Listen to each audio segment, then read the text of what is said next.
My self Shyam सुंदर। मैं nursing arena YouTube classes के अंदर आपका हार्दिक स्वागत करता हूं। आज के लेक्चर के अंदर अपन पीडियाट्रिक नर्सिंग का जो न्यूरोलॉजिकल सिस्टम है उसका टॉपिक है सेरेब्रल पाल्सी। उसके बारे में अपन डिस्कस करेंगे सेरेब्रल पाल्सी क्या है। तो सेरेब्रल पाल्सी एक न्यूरोलॉजिकल डिसऑर्डर है। तो इसके अंदर जो ब्रेन का मतलब पैरालिसिस हो जाता है और उस पैरालिसिस होने की वजह से क्या क्या होता है वो उसके बारे में अपन आज डिस्कस करेंगे। तो अपन डिस्कस करते हैं सेरेब्रल पाल्सी है क्या। तो सेरेब्रल पाल्सी के अंदर वर्ड है पाल्सी। पाल्सी वर्ड का मीन्स है पैरालिसिस। पैरालिसिस और पैरालिसिस वर्ड का मीन्स है complete and partial loss of sensation. तो उसको बोलते हैं अपन पैरालिसिस। और सेरेब्रल वर्ड है जो है सेरेब्रम ऑफ ब्रेन, जो ब्रेन के सेरेब्रम से रिलेटेड है। Cerebrum of brain. सेरेब्रल का मीन्स है सेरेब्रम ऑफ ब्रेन से रिलेटेड, जो ब्रेन के सेरेब्रम है उसका पैरालिसिस हो जाता है सेरेब्रल पाल्सी के अंदर। तो अपन शुरुआत करते हैं डेफिनेशन से कि इसकी डेफिनेशन क्या है।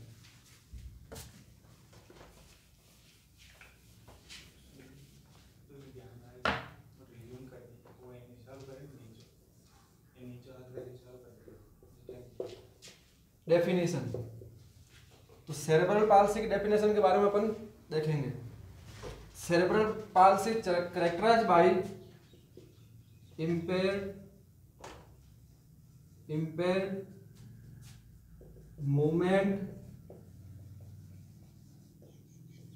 and posture। इसके अंदर जो मूवमेंट है, मूवमेंट और पोस्चर के अंदर इम्पेयरमेंट हो जाता है। और वो इम्पेयरमेंट किसकी वजह से होता है? Due to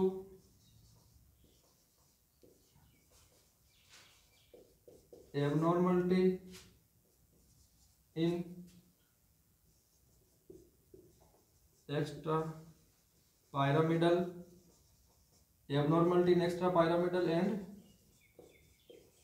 pyramidal system. तो डेफिनेशन क्या है? कोई भी एबनॉर्मलिटी हो जाती है, अगर एक्स्ट्रा पायरामिडल और पायरामिडल ट्रैक्ट के अंदर भी कोई एबनॉर्मलिटी हो जाती है, उस एबनॉर्मलिटी की वजह से जो मूवमेंट और पोस्चर है वो क्या हो जाता है? इम्पेयर्ड हो जाते हैं। मूवमेंट एंड पोस्चर इम्पेयर्ड हो जाते हैं।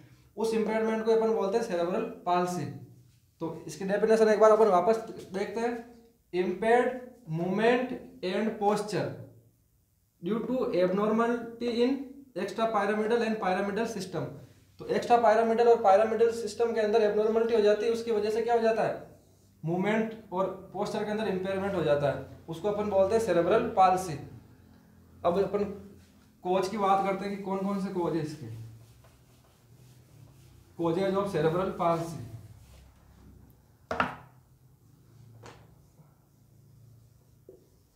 कोजेज तो इसके मेनली दो कोज हैं, प्रीनेटल और पोस्टनेटल।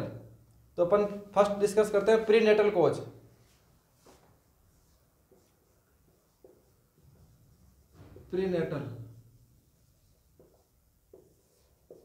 प्रीनेटल कोज का मीन्स है जन्म से पहले। जन्म से पहले कौन ऐसे कौन कौन से कोज है जो सेरेब्रल पाल्सी कोज कर सकते हैं? तो फर्स्ट कोज है इंट्रायूटेराइन इन्फेक्शन। इंट्रायूटेराइन इन्फेक्शन, जो इंट्रायूटेराइन इन्फेक्शन है उसकी वजह से क्या हो सकती है? सेरेब्रल पाल्सी हो सकती है। तो इंट्रायूटेराइन इन्फेक्शन कौन कौन से हैं? तो फर्स्ट है जर्मन मीजल्स।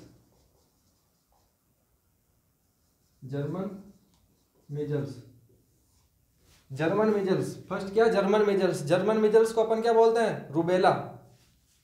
जर्मन मीजल्स को अपन क्या बोलते हैं? रूबेला। फर्स्ट है जर्मन मीजल्स। और सेकंड कॉज है हर्पिस सिंप्लेक्स।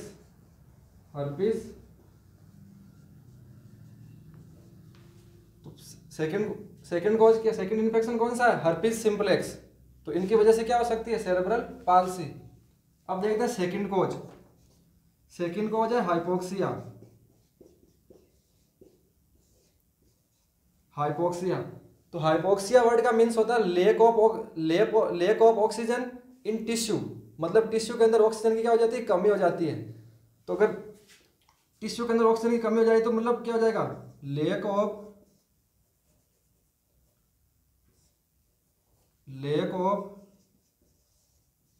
O2 इन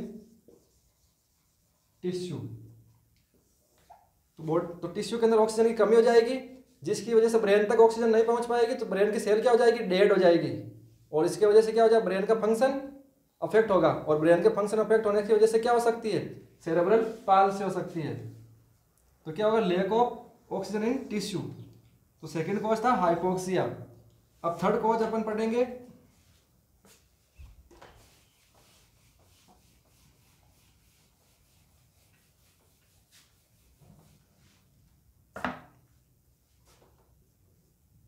रेडिएशन एक्सपोजर।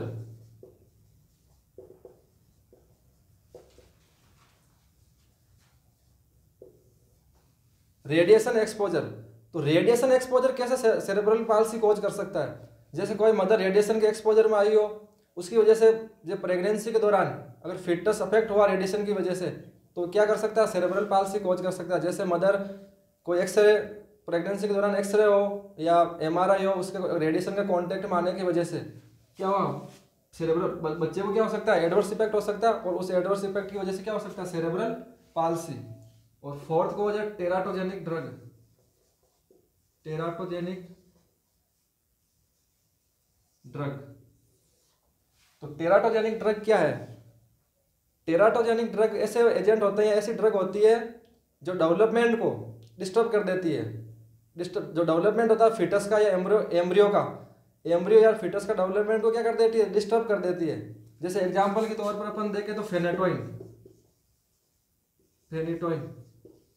फेनेटोइन क्या करती है बच्चों के अंदर, क्लेफ्ट लिप और क्लेफ्ट लिप और cleft palate,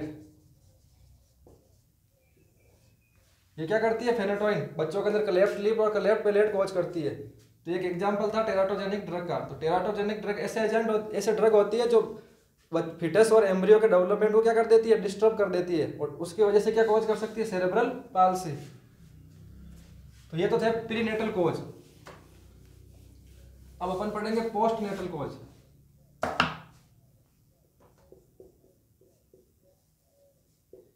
post natal cause का मीन्स है जन्म के बाद ऐसे ऐसे कौन से कॉज है या कौन से फैक्टर है जो सेरेब्रल पाल्सी कॉज कर सकते हैं। तो अपन डिस्कस करते हैं फर्स्ट कॉज है हेड इंजुरी।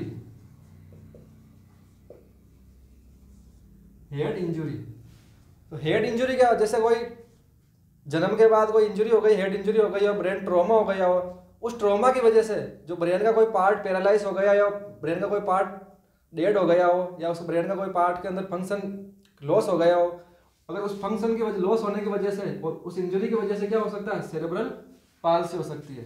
और सेकंड कॉज है सीवियर जॉइंटिस।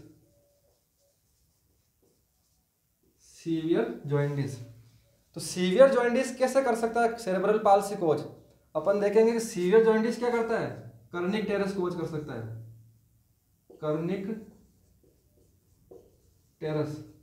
और कर्निक टेरस का मीन्स क्या होता है, जब अपनी बॉडी के अंदर बिलिरुबिन का लेवल 20 mg/dl से ज्यादा हो जाता है तो क्या कॉज कर सकता है, कर्निक टेरस। अगर बिलिरुबिन का लेवल कितना हो जाता है, मोर देन 20 mg/dl से ज्यादा हो जाए तो क्या कॉज कर सकता है, कर्निक टेरस। और कर्निक टेरस क्या होता है, जब बिलिरुबिन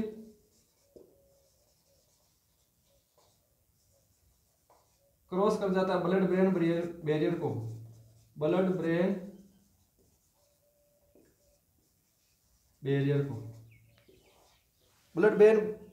बैरियर को क्रॉस करके और ब्रेन तक पहुंच जाता है। और फिर क्या करता है, ब्रेन को क्या कर देता है, डैमेज कर देता है।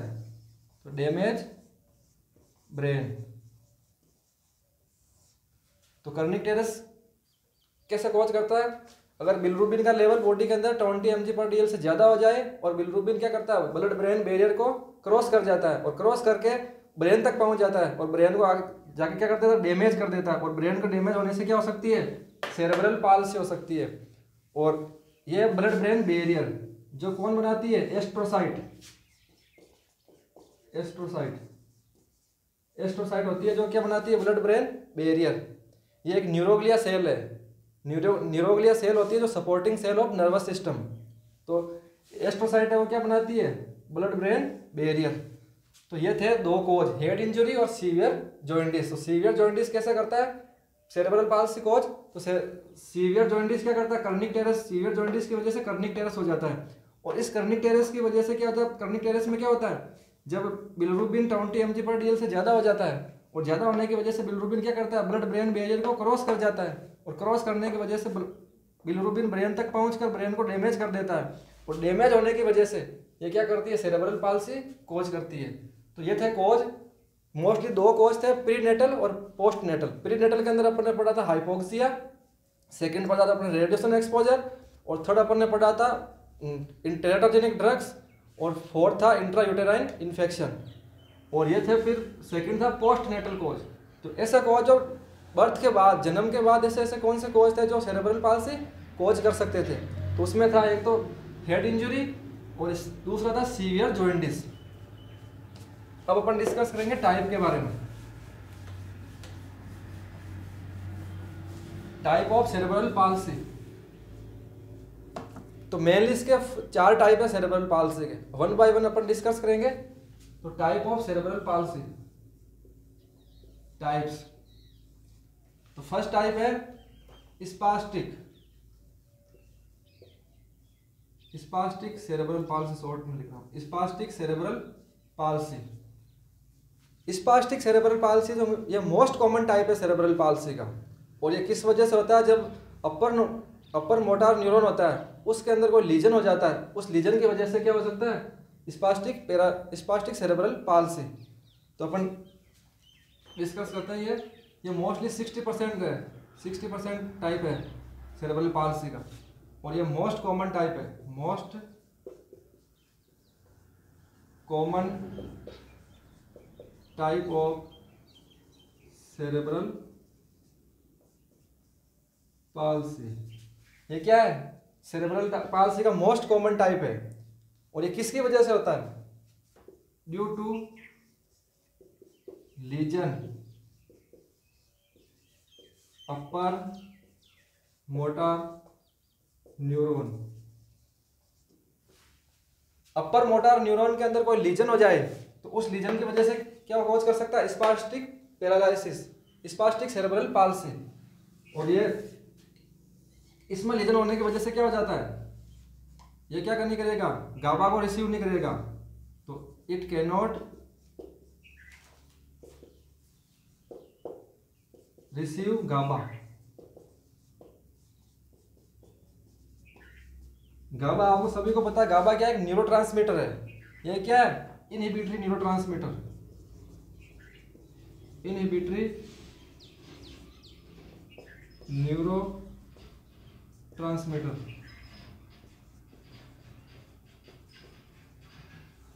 गाबा क्या है, इनहिबिटरी न्यूरोट्रांसमीटर है। और इनहिबिटरी न्यूरोट्रांसमीटर क्या करते हैं, जो नर्व इंपल्सेस को क्या करते हैं, इनहिबिट करते हैं। तो इनहिबिट करेंगे तो फिर उसका आगे क्या होगा, एक्सेसिव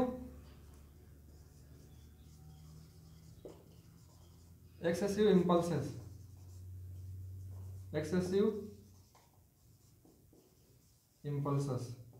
और एक्सेसिव इंपल्सेस की वजह से क्या होगा, एक्सेसिव इंपल्सेस की वजह से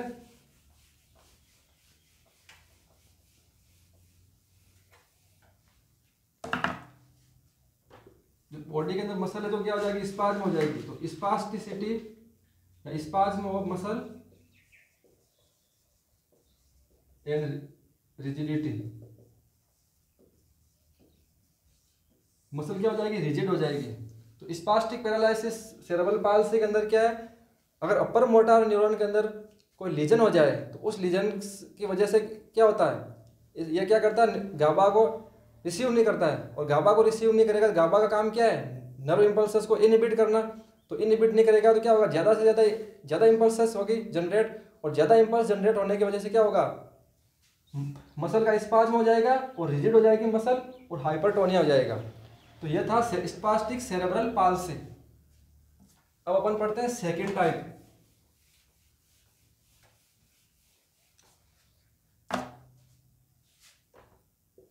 सेकंड टाइप है डिस्काइनेटिक। डिस्काइनेटिक और dyskinetic cerebral palsy out of 30%। Dyskinetic cerebral palsy, तो डिस्काइनेटिक सेरेब्रल पाल्सी को अपन एथेटॉइड सेरेब्रल पाल्सी भी कहते हैं, तो अनदरवाइज या also called as athetoid cerebral palsy. तो इसको अपन क्या एथेटॉइड सेरेब्रल पाल्सी के नाम से भी जानते हैं। और ये किसकी वजह से होती है, तो due to caused by damage basal ganglion. अगर बेसल गैंग्लियन डैमेज हो जाए तो उस डैमेज होने की वजह से क्या कॉज कर सकती है, डिस्काइनेटिक सेरेब्रल पाल्सी। तो इस बेसल गैंग्लियन में क्या काम है, normally control of body movement, तो बॉडी के मूवमेंट को क्या करती है, कंट्रोल करती है। तो डिस्काइनेटिक सेरेब्रल पाल्सी अपन डिस्कस कर रहे थे इसके बारे में। तो डिस्काइनेटिक सेरेब्रल पाल्सी को अपन बोलते हैं एथेटॉइड सेरेब्रल पाल्सी। और ये किसकी वजह से होती है, जो बेसल गैंग्लियन में डैमेज हो जाता है उसकी वजह से। और नॉर्मली बेसल गैंग्लियन का फंक्शन क्या है, कंट्रोल बॉडी मूवमेंट। जो बॉडी मूवमेंट है उसके बॉडी मूवमेंट को करती है, कंट्रोल करती है। तो यह था सेकंड टाइप। अब अपन डिस्कस करेंगे थर्ड टाइप के बारे में।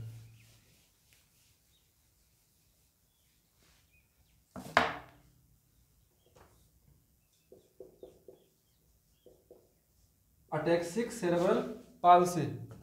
अटैक्सिक सेरेब्रल पाल्सी के अंदर अपन क्या करेंगे, इसके अंदर क्या होता है, ये होती है जो सेरेबेलम है, सेरेबेलम के डैमेज होने की वजह से ये होती है अटैक्सिक सेरेब्रल पाल्सी। तो इसमें अपन पढ़ेंगे थर्ड टाइप है ataxic cerebral palsy caused bye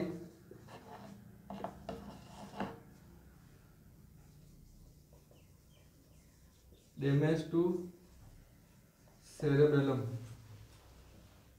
और सेरेबेलम क्या है, सेरेबेलम क्या है, second largest part of the brain. Cerebellum क्या है, second largest part of brain. Brain का सेकंड लार्जेस्ट पार्ट है सेरेबेलम। तो अटैक्सिक सेरेब्रल पाल्सी किसकी वजह से हो रही है, caused by damage to cerebellum. और सेरेबेलम का क्या फंक्शन है, कंट्रोल, सेरेबेलम का फंक्शन है control voluntary movement, control voluntary movement of body and coordination. तो सेरेबेलम क्या है, सेकंड लार्जेस्ट पार्ट है ब्रेन का। और सेरेबेलम का फंक्शन क्या है, control voluntary function of body and coordination. तो बॉडी की जो वॉलंटरी मूवमेंट है या वॉलंटरी मूवमेंट को कंट्रोल करता है और कोऑर्डिनेशन को कंट्रोल करने का काम करता है। तो सेरेबेलम तो second largest part of the brain. और फर्स्ट लार्जेस्ट पार्ट कौन सा है, सेरेब्रम। सेरेब्रम क्या है, first largest part of the brain. अब अपन पढ़ेंगे last type.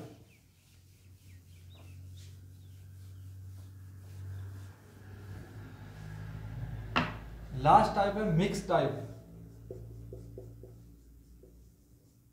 Mixed cerebral palsy. तो वर्ड से पता चल रहा है मिक्स्ड सेरेब्रल पाल्सी। तो मिक्स्ड का मतलब है उसके अंदर एक या दो, मतलब दूसरे टाइप का, एक या एक से दूसरा टाइप है, उसका क्या कॉम्बिनेशन से है। तो जो स्पास्टिक सेरेब्रल पाल्सी और डिस्काइनेटिक सेरेब्रल पाल्सी, तो दोनों के जो सिम्टम्स है उसका मिक्स क्या है, मिक्स टाइप है ये। तो उसमें क्या है, mixed type of spastic and dyskinetic cerebral palsy. तो ये क्या है, स्पास्टिक और डिसकाइनेटिक सेरेब्रल पाल्सी का क्या है, का मिक्सअप है ये। इसके दोनों के जो सिम्टम्स है या दोनों के जो कोज है उसका क्या है, मिक्स है। तो ये मिक्स टाइप हो गया, mix type of cerebral palsy. तो ये थे टाइप्स। टाइप एक बार जनरली वापस रिवाइज करते हैं। 4 टाइप्स है इसके मेनली। तो फर्स्ट टाइप है स्पास्टिक सेरेब्रल पाल्सी। सेकंड था डिसकाइनेटिक सेरेब्रल पाल्सी। डिसकाइनेटिक को अपन एथेटोइड सेरेब्रल पाल्सी भी कहते हैं। और थर्ड टाइप था अटेक्सिक सेरेब्रल पाल्सी। और फोर्थ टाइप था मिक्स सेरेब्रल पाल्सी, जो होता है मिक्स टाइप की वजह से सेरेब्रल पाल्सी और ये स्पास्टिक सेरेब्रल पाल्सी और डिसकाइनेटिक सेरेब्रल पाल्सी का मिक्सअप था। तो ये था टाइप्स। अब अपन बाद में डिस्कस करेंगे इसके बारे में क्लिनिकल मैनिफेस्टेशन। तो टाइप्स के बाद अपन पढ़ेंगे क्लिनिकल मैनिफेस्टेशन। तो कौन कौन से क्लिनिकल मैनिफेस्टेशन है सेरेब्रल पाल्सी के, तो अपन 1 बाय 1 देखेंगे। तो फर्स्ट क्लिनिकल मैनिफेस्टेशन है scissor gait. Scissor gait, scissor gait का मीन्स है कैंची की तरह पैर हो जाना। ऐसे सीजर आपने देखी है, मतलब सीजर का अरेंजमेंट कैसा होता है, उसकी तरह पैर हो जाते हैं। और नॉर्मली पैर होते हैं समानांतर, और इस सेरेब्रल पाल्सी के अंदर कैसे हो जाते हैं पैर, सीजर गेट, कैंची की तरह हो जाते हैं। और सीजर गेट क्यों होते हैं वो अपन देखेंगे। सीजर गेट हो जाता है ड्यू टू स्पाज्म ऑफ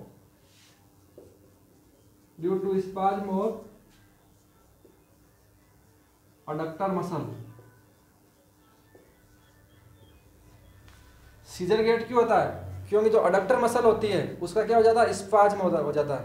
और उसके स्पाज्म होने की वजह से क्या होता है, सीजर गेट। और ये अडक्टर मसल कहाँ प्रेजेंट होती है, present in hip joint.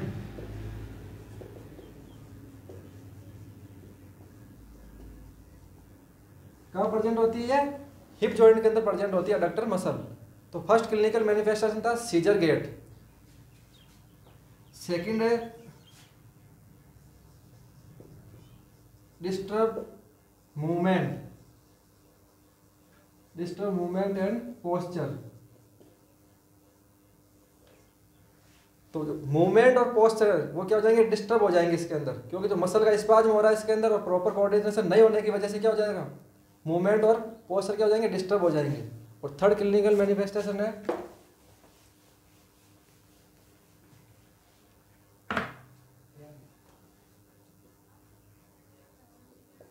Paraplegia.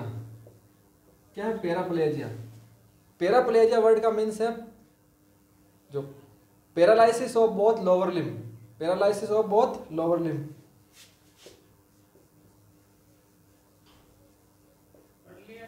Paralysis of both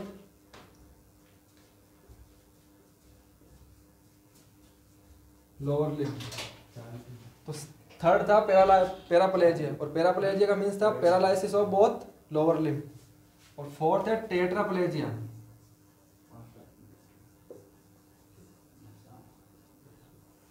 fourth क्या, टेट्राप्लेजिया। और टेट्राप्लेजिया को अपन बोलते हैं क्वाड्रिप्लेजिया। और क्वाड्रिप्लेजिया का मीन्स क्या है,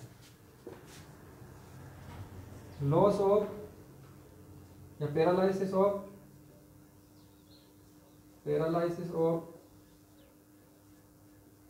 both upper arm, both upper limb and lower limb, upper limb and lower limb।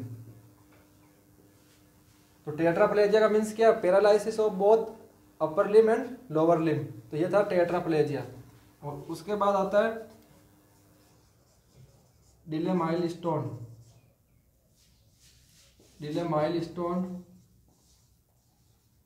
Development.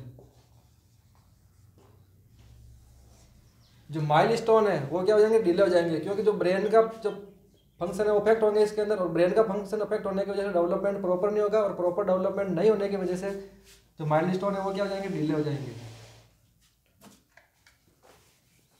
और नेक्स्ट क्लिनिकल मैनिफेस्टेशन है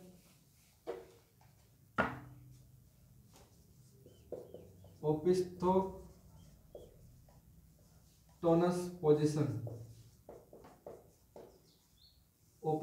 पोजीशन। इस पोजीशन के अंदर जो पेशेंट है जो उसकी पोजीशन चेंज हो जाती है, मतलब धनुष के आकार की हो जाती है। और ये क्यों हो जाती है, spasm of muscle in body. जो बॉडी के अंदर मसल है उसका क्या हो जाता है, स्पाज्म हो जाता है। तो इस स्पाज्म की वजह से हो जाता है ओपिस्थोटोनस पोजीशन। ये एक इंपॉर्टेंट क्लिनिकल मैनिफेस्टेशन है जो बार बार कंपटीशन एग्जाम में पूछा जाता है। और ये पोजीशन और किस में देखने को मिलती है, टिटनस के अंदर। टिटनस के अंदर, टिटनस के अंदर भी ये देखने को मिलती है ओपिस्थोटोनस पोजीशन। और टिटनस के अंदर और क्या होता है, लॉकजा।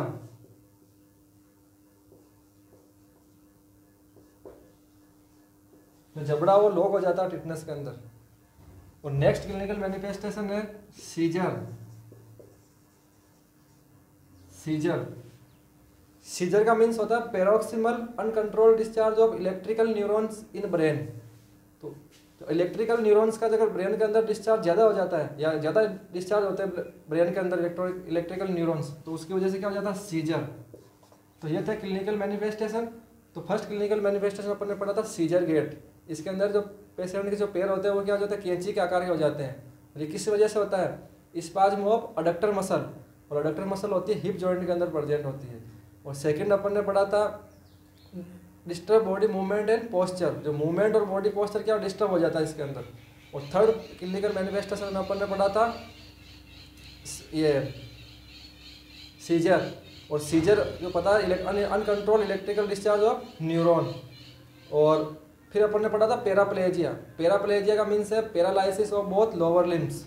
और फिर अपन ने क्या पढ़ा था, टेट्राप्लेजिया। और टेट्राप्लेजिया का मीन्स है paralysis of both upper limb and lower limb. और उसके बाद अपन ने पढ़ा था डिले माइल्ड स्टोन। जो माइल्ड स्टोन है वो क्या जाता है, डिले हो जाते हैं, मतलब प्रॉपर एज के अकॉर्डिंग डेवलपमेंट नहीं हो पाता है, क्योंकि जो ब्रेन का फंक्शन मेन अफेक्ट हो रहा है और फंक्शन अफेक्ट होने की वजह से प्रॉपर डेवलपमेंट नहीं हो रहा है। और फिर अपन ने पढ़ा था ओपिस्थोटोनस पोजीशन। इसमें पेशेंट की पोजीशन कैसे हो जाती है, धनुष के आकार की हो जाती है। और वो किसकी वजह से होती है, spasm of muscle in body. मतलब बॉडी के अंदर मसल का क्या हो जाता है, स्पाज्म हो जाता है, उसकी वजह से ओपिस्थोटोनस पोजीशन होती है। और ये पोजीशन और किस में देखने को मिलती है, टिटनस के अंदर। टिटनस के अंदर भी ओपिस्थोटोनस पोजीशन देखने को मिलती है। और ओपिस्थोटोनस और टिटनस के अंदर और क्या होता है, लॉकजा। तो जबड़ा लॉक हो जाता है इसके अंदर। अब अपन पढ़ेंगे डायग्नोस्टिक इवैल्यूएशन। कौन कौन से डायग्नोस्टिक टेस्ट करते हैं इसके लिए।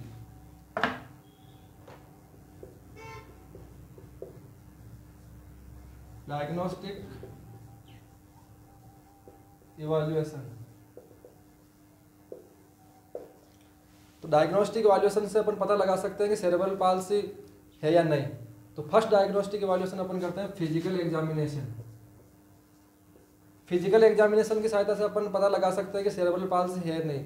अगर फिजिकल एग्जामिनेशन से अपन देख सकते हैं ओपिस्थोटोनस पोजीशन है या मसल का स्पाज्म है, परकशन से या परकशन से देख सकते हैं या पाल्पेशन से देख सकते हैं कि मसल का स्पाज्म है कि नहीं है। उससे अपन देख सकते हैं कि सेरेब्रल पाल्सी है नहीं। और सेकंड है सीटी, कंप्यूटेड टोमोग्राफी। ये सीटी स्कैन दो टाइप की होती है, कॉन्ट्रास्ट और नॉन कॉन्ट्रास्ट। तो सीटी स्कैन के अंदर अपन जो ब्रेन की सीटी होती है उसके अंदर जो कोई एबनॉर्मलिटी होती है वो इसमें सीटी के अंदर सो जाती है। तो सीटी स्कैन भी डायग्नोस्टिक टेस्ट है इसका सेरेब्रल पाल्सी का। और अगर कोई भी ऐसी जो सीटी के अंदर क्लियरली नहीं हो तो फिर अपन करवाते हैं एमआरआई, मैग्नेटिक रेजोनेंस इमेज। तो एमआरआई के अंदर फिर अब क्लियरली पता चल जाता है कि ये इसमें क्या प्रॉब्लम है या कुछ एबनॉर्मलिटी है, तो इसके अंदर पता लग जाता है। तो तीन डायग्नोस्टिक टेस्ट है, फिजिकल एग्जामिनेशन, सीटी स्कैन और एमआरआई। अब अपन पढ़ेंगे मैनेजमेंट। क्या क्या मैनेजमेंट है इसका।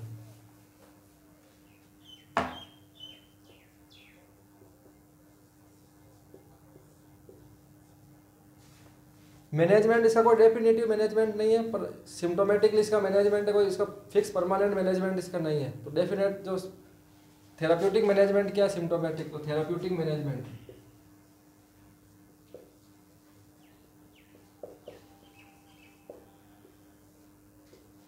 Therapeutic management. तो थेराप्यूटिक मैनेजमेंट के अंदर फर्स्ट है स्पीच थेरेपी।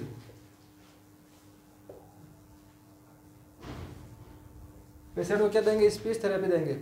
और सेकंड है ऑक्यूपेशनल थेरेपी।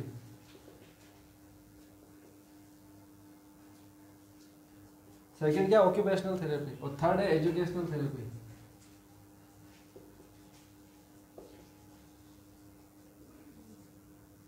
थर्ड क्या है, एजुकेशनल थेरेपी।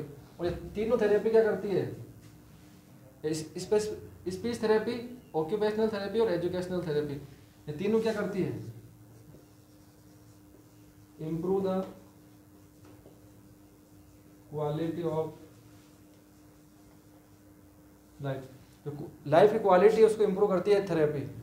और नेक्स्ट है इसका मैनेजमेंट मसल रिलैक्सेंट। नेक्स्ट है मसल रिलैक्सेंट।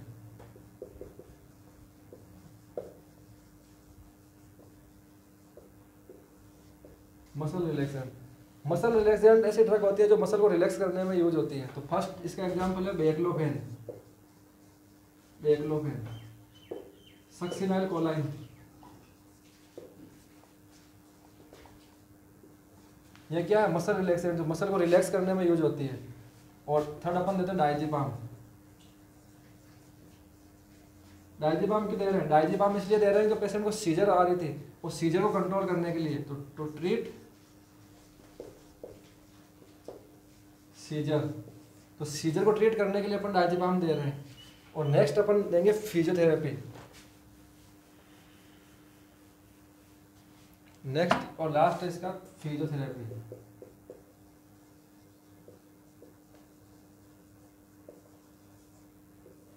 फिजियोथेरेपी, फिजियोथेरेपी इसलिए देंगे जो मसल की स्ट्रेंथ स्पाज्म हो रखी थी और मसल की स्ट्रेंथ कमजोर हो रखी थी, उसको स्ट्रेंथ को इंप्रूव करने के लिए, मसल की स्ट्रेंथ को बढ़ाने के लिए अपन फिजियोथेरेपी देंगे ताकि मसल कोऑर्डिनेशन प्रॉपर हो सके और बैलेंस प्रॉपर हो सके।